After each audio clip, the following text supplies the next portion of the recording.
Welcome to the 2022 AFL Grand Final edition of the Rem Gordo show. I'm joined by Gordo. How are you, Gordo? Good, thanks, Rem Gordo. It's good to be here. Grand Final week. This is your week. The Catters have finally made it. They've made it. They've done it. Finally there. Now it's just over to them to get the job done. It is, isn't it?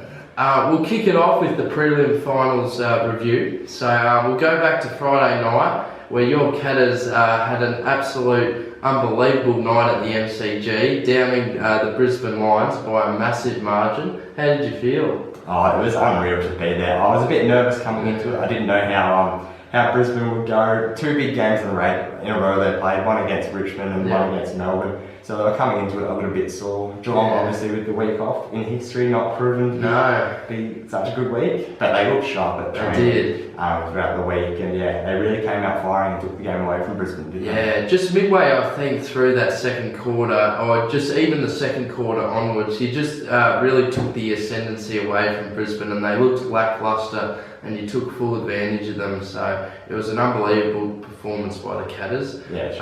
We'll get into some key stats. Just in particular, 7 top disposal getters were all Geelong. Just highlights the dominance, doesn't it? Yeah, absolutely. They had more kicks, more handballs inside 50, and just insane efficiency all over the ground. It was just very good being at the game to experience just an overall clinic from such a wonderful team in 2022. We'll go into more detail.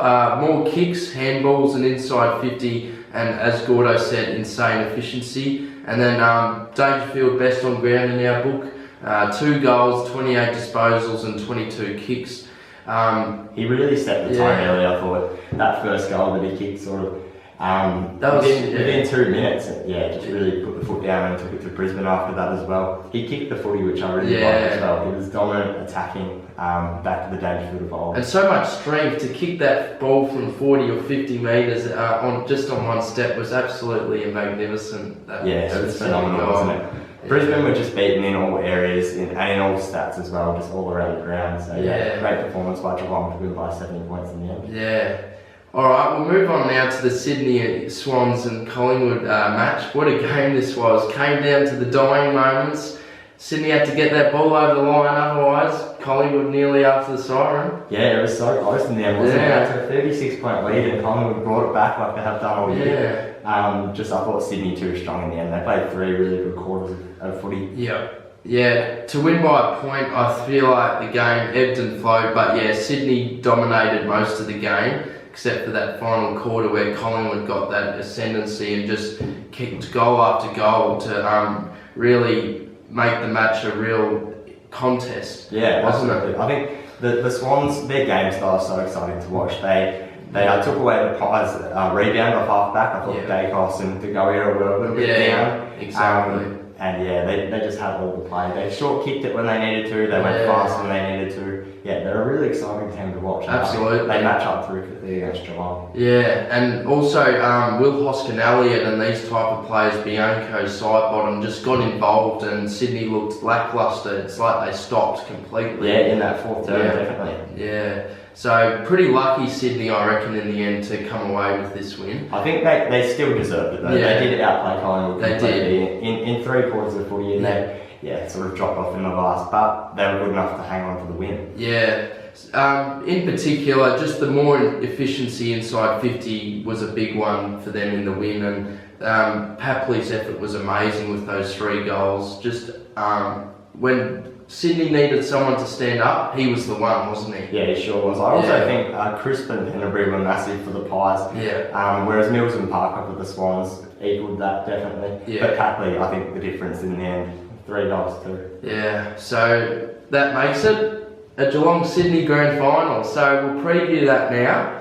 So this is it, Gordo. We're 2 days away. How do you feel? I'm feeling very good. I think it'll be fantastic to watch. I think these 2 teams, the best 2 teams all year, coming down. I definitely agree with that.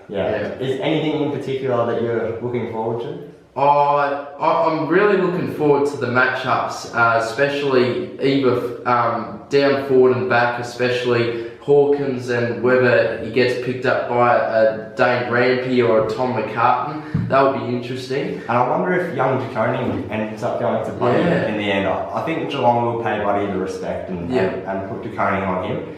So it'll be a good test for that. It will be. And in the midfield in particular, Mills against Dangerfield, and then the likes of Papley up forward. Who's going to take him? That's another massive matchup. But he can go mid and forward, can't he? He can, but then on the other side, you've got Cameron, who, if he's not getting the reward up forward, he can push up the ground, and he's just an insane field kick as well. He's such a tough matchup because he's got that versatility, but also can take a great contested mark. So it's really tough for the Swans either way. Yeah. So in particular, we'll get into some key players. Who do you want to point out in particular? I think that man Cameron that I mentioned before, and Dangerfield, if he can have a similar game to what he did last week, I think Geelong win. I'm really keen to see how Cameron goes. He was a bit crook during the week. He came out, had an okay game. Didn't take the game away from Brisbane himself. But if he can come out and play his best game in a grand final, I think Geelong will go a long way to win. Yeah, I feel like the same for Sydney in terms of Papley and Mills, two very key attributes to this club, and the disposals in the middle as well as the goals up forward. That it's a dynamic combo, and whoever can win that in the middle, it will be very interesting, won't it? Yeah, sure will be. Yeah. We might get into some predictions. I'm going to ask you, Remy. Can I get a tip for the? Well, I just feel like Geelong, they're in their home state, and having that 70+ point win against Brisbane is going to give them a lot of belief heading into this grand final. So I feel like it's going to be a very tight contest all day, but Geelong by 14 points for me. I just feel like they're going to just have a bit too much firepower up forward. Similar to you, Remy, I'm also going to go Geelong. Just hearing what the Brisbane players had to say at the Brownlow medal the other night, Geelong just outclassed them in all areas. I think I'm going to pick them by 10 points. 10 points, yeah. And I'm really hoping, as a Geelong supporter myself, that they can get the job done. So we'll go now into Norm Smith medalist. Who have you got, Gordo, for this one? So I'm actually going to stick with a Geelong player in this. I think if Geelong win the premiership, I think Cam Guthrie wins the Norm Smith. 30 disposals, praying, lots of clearances. He's a fantastic kick. And just his follow-up efforts. He can hit score too, as he's shown to do in the later part of the year. Cam Guthrie for me. Yeah, well, I'm going for someone who can play midfield but also forward in Jeremy Cameron. His versatility all over the ground, as I've said, that overhead marking, he's just going to run wild, I reckon, at the MCG Saturday afternoon and kick his 2 to 3 goals, but also pick up a good 15 to 20 touches. I feel like it's going to be a point of difference. Yeah, absolutely. Moving into player of the finals, now they've given a player of the finals tip every round. I think every single week it's changed. Can I ask you, Rem, who's winning player of the finals? Obviously, they've got Sydney and Geelong. So Lockie Neal, he has to go out, unfortunately. He's played a ripper final series, but through the final Sydneys have played, Papley's probably in their best 3 players for every game, and I feel like if he has another day out, Papley is my player of the finals. Very good. I'm going to go with Dangerfield. I think he's 28-2 last week. Very, very comparable to Papley, if not a little more damaging. And if he can have a good game this week, then he might even just pinch it. Yeah, no, that's a very good tip by you, Gordo. Well, thanks everyone for watching. Enjoy the grand final, and I hope you've enjoyed this edition of the Rem Gordo show. How have you felt, Gordo, with the last 4 weeks? Thank you everyone for tuning in. Thanks for all the support, messages, shares on Facebook, everything like that. It's been a pleasure doing this. It's been a pleasure. Thanks, Gordo. So really keen for you to hear this one and enjoy the game. And good luck to the Catters in the grand final. Cheers, mate.